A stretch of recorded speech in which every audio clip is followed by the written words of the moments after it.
I need something for the thumbnail. Maybe something like... That's good.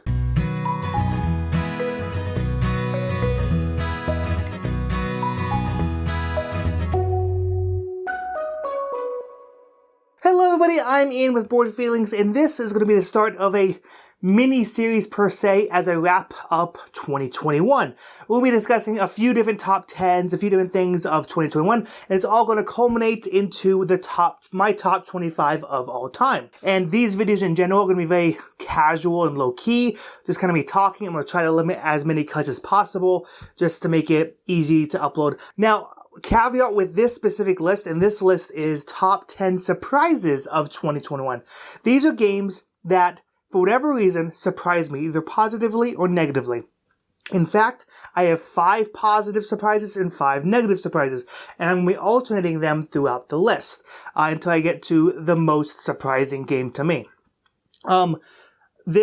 Additionally, these games are not games that appear in my top 10 of the year. I specifically removed those, even if they were more surprising than these, because I'm going to talk about them in my top 10, so I don't want to talk about them twice. I don't own all these games because some of them I don't like or didn't like, so I got rid of them, or someone else owns them or whatever. But I'll show off the games when I do have them, and I'll put a thumbnail if I don't. Lastly, I misremembered. If I've only played a game one time, I will put an asterisk up in the corner saying I only played this game once.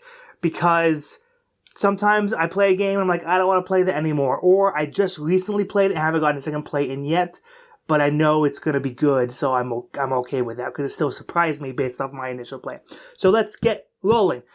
First off is a good surprise. We're going to start off good. It's a game by Sean DeClaire and AEG. It's Cubitos. This is an excellent game. In fact, I'm pretty sure I did a review of this game. This game replaces Quacks of Quedlinburg for me. I enjoy Quacks of Quedlinburg. I enjoy the statistical bag building and figuring out, am I going to bust or not? That's kind of exciting. However, I kind of like the dice rolling and the powers in this, and the way they made it a race instead of just, points generation. I really like that a lot. And so, for some reason, Cubitos just hit a different level for me than Quacks did, and so for me, Cubitos replaced it. The second game that we'll talk about is actually a negative game. A negative surprise, and that is Galilean Moons. Now, I purchased Galilean Moons from this Kickstarter, and I did it because a certain other YouTube reviewer highly recommends the game. It's in their top 100. They love the game. It's a good game. It is. It's a really good game.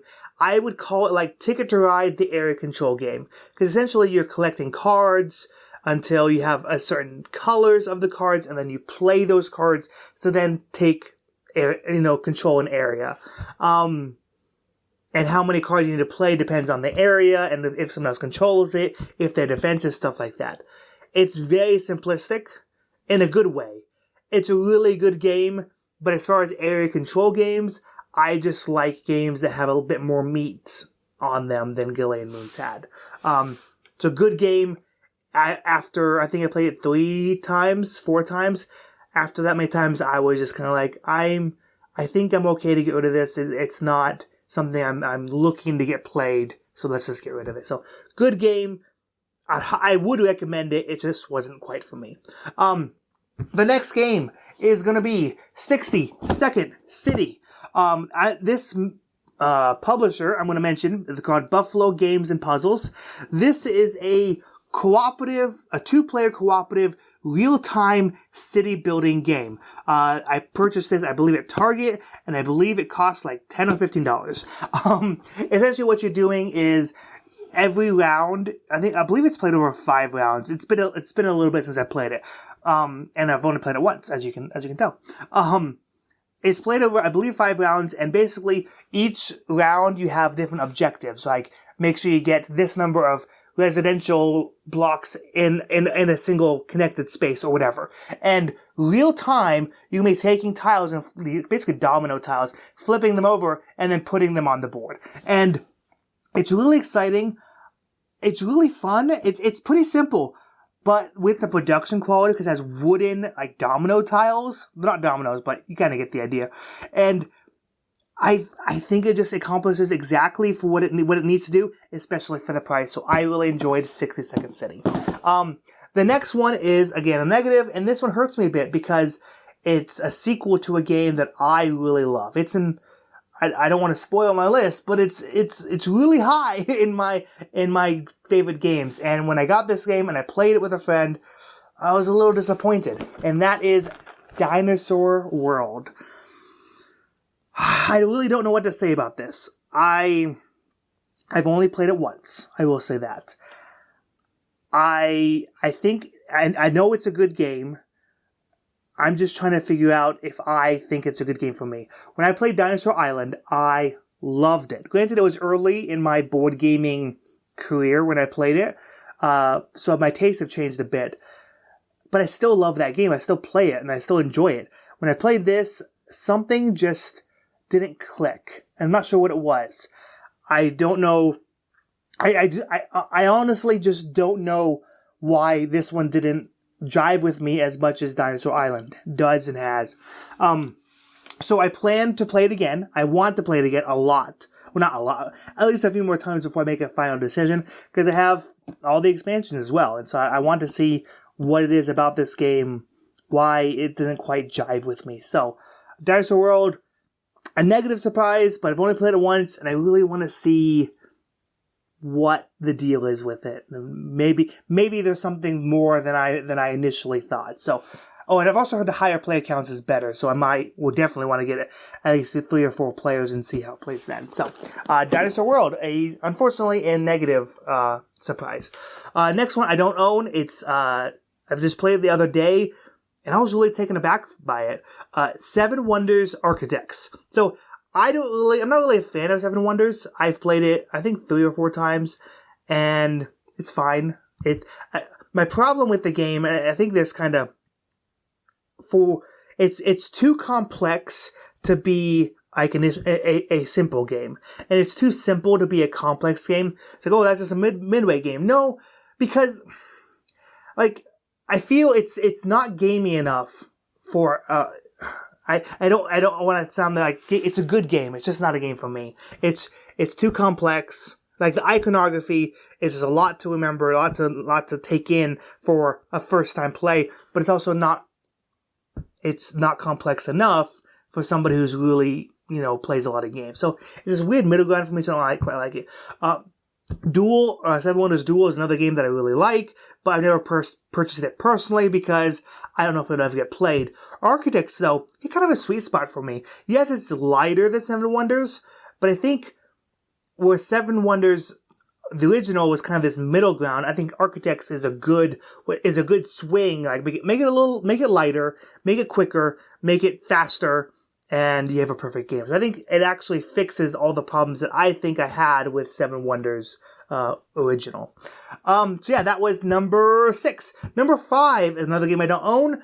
Is a game that a friend purchased and then he sold pretty quickly as well. Very popular game, another sequel to a game. It is Terraforming Mars Ares Expedition. This is another weird one that it might have just been my play of it, or our play of it, that it just didn't quite jive with us. I've never played, confession time, I've never played Terraforming Mars, and that may be why I didn't like Terraforming Mars Ares Expedition, because I didn't appreciate how good it was compared to that. But I'm also not really a fan of Race for the Galaxy. And so it took a game that I don't know, plus a game that I don't really enjoy, and kind of combined them together. But my friend, he loves Race for the Galaxy, and he still didn't like Ares Expedition, so I'm not sure what's going on there. I don't know, it's something about it, again, just didn't jive. It just wasn't, I don't know, it just didn't feel super smooth. It just felt like I'm just collecting cards, and I'm just playing cards, and then it ends. I don't know, it just felt like it was a game. It happened. So, yeah, I don't really have much to say about it. I only played it once. But Ares Expedition wasn't for me. Number 4. I remember I said to remember Buffalo Games and Puzzles, that publisher, because here comes another one. This is the Golden Ticket Game. Can't quite see it because of the foil, but there it is, Golden Ticket Game. This is based off of the 70s Willy Wonka and the Chocolate Factory movie, and this game, again, it's not that it's not that it's an amazing game. It's that it's a good game for a really cheap price. I want to say it was like $20 again, and the production quality is just really good. Like, you get a whole stack, all of these little Wonka bars, and they have like molded chocolate inside of it. Like, and then you have golden tickets that slot in underneath. A good part of this is the production value. I'm not gonna lie. I think the production value is fantastic. But other than that, I do think it's a good game. I think it's simple. You know, you're moving, collecting cards, and turning those cards into chocolate bars. But I think it does it well, and I enjoy it. So, yeah, Golden Ticket Game. It surprised me. The next one, number 3, it was a Kickstarter that I was iffy on when I got it. And then the whole time it was being produced and everything, I was like, I don't know if I should have backed this. I think I'm going to regret backing this. Then, before fulfillment started, they sent out review copies, and all the reviewers loved it. Excellent game. I was like, yes, okay, I got a good one. I got a good game. I got it. I played it. I didn't like it. I played it 3 or 4 times. Didn't like it. This is After the Empire by Gray Fox Games. So After the Empire is essentially a tower defense game, but it's competitive, and everybody has their own tower that they are defending. And you are basically using worker placement to go get resources, and then also building up your fort. Has really nice components. You know, it has 3D, molded wooden forts and then stone forts. Really nice pieces. And then at the end of every round, hordes of barbarians or whatever come attack you, and hopefully you have enough offense and defense to hold them back. Yeah, I don't know. This one, I do know why I didn't like it. I didn't like it because it was a harsh game. Because every round is essentially, you have nothing, you build up your defenses, and then everything gets destroyed. And then you have nothing again, you build up, and everything gets destroyed. You build everything, and that's, I think it's 3 rounds, maybe 4 rounds. And every single round is like that. Or maybe it's even more than that. I don't remember. It's been a while since I sold it. And it was just so brutal, so harsh. And I was like, okay, this makes sense if it was a cooperative game, you know, because you're all working together. But when it's competitive, you're like wishing your opponent to have bad things happen to them. I don't know. It just didn't. I've said this a few times, but it didn't jive with me. I didn't like how harsh it was. I even tested the solo mode because they were developing a solo mode. I think the latest Kickstarter you could purchase it. I tried it a few times, and again, it was just too harsh and too repetitive. And I was just like, I just didn't like it. I got rid of it. And that was that. Next one, another game from Buffalo Games and Puzzles. And this one, I was in Target, because all these games are sold at Target of this company. And I was like, I don't know what this game is, but it's cheap, it's on sale, it's $10, let's get it. And my wife loves Tetris, so let's just get it. It's Tetris. This game has actual standing, things. They actually stand up, and then you slot in acrylic Tetris pieces into it, and it's so satisfying. It's 4-player competitive, and you're basically trying to get the most points by completing as many rows as you can, and also matching symbols, which is an interesting puzzle, because not only you want to make sure you put a certain piece in a certain spot, so that way you get extra points. So, yeah, this one, I bought off a whim, and I then found out it was designed by Phil Walker Harding, whose name is nowhere on the box. And if you're familiar with gaming, you know who Phil Walker Harding is. He designed games like Baron Park, which is somewhere on my shelf. And lots of other Cloud City. There's Llama Land about to come out. He's designed some popular games. And he designed this one. It's not his best design. It's probably one of his worst designs because I imagine They didn't pay him much to do it, but it works. It feels like Tetris. It's competitive. It's fun. I enjoy it. So yeah, it's definitely surprised me, but it's definitely enjoyable. That is Tetris. And that was number 2. So last, and certainly not least, my number 1 most surprising game, which obviously is a negative. So we're going to end on a low note.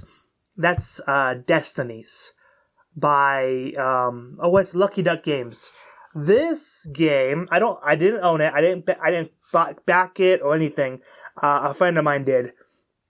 This is a competitive story-driven game where you represent, you play as a character who's kind of an adventurer who's down on the luck, I believe, and they're just trying to go through a story. And you do that by, it's kind of this open world narrative. We just travel around talking to people, and then those people give you information on your quest, and then it furthers along that way. It's fine. I think it'll be better as a solo game than a competitive game, because as a competitive game, it feels weird to have this open exploration game that then essentially someone can luck into going down the correct path, and then you just don't luck into that, so they happen to win because they happen to go the right direction and talk to the right people, and you're here struggling, trying to figure out what you need to do, and you end up doing things that don't matter, that don't actually further your plot. Or, like what happened to me in my game, I did something, and then afterwards, like, oh, this one would have been better for your character, you know? And so, like, I just wasted my time doing this thing that didn't really benefit me, but it would have benefited you, but, sorry, now you can't, or whatever. So, I don't know. It was just, I think the competitive nature of it was super weird to me, and the luck of trying to go on the right path. But overall, like, the mechanics was super tough too. I'm trying to remember exactly what the mechanics were, but the way checks are done was just super hard. It was just make a super difficult game, trying to know exactly how much to allocate, how much dice to allocate to your check. I don't know. I'll be happy to play it again, because my friend is probably watching this. I'll be happy to play it again, because I know we played it with one minor rule wrong, but overall, I played it and I was like, this was not at all what I was expecting. It's fine. It's a fine game, but it's just not for me. So, anyways, those have been my top 10 most surprising games of 2021. I will come back. I think next week I'm going to be doing another top 10 list. I don't remember what it is right now, but I do have it planned. So, and eventually I'll do the top 10 of the year, and then I'll end it with my top 25 of all time. So, anyways, what games have surprised you this year, either positively or negatively? Leave your thoughts and feelings in the comments below, and now go experience many bored feelings.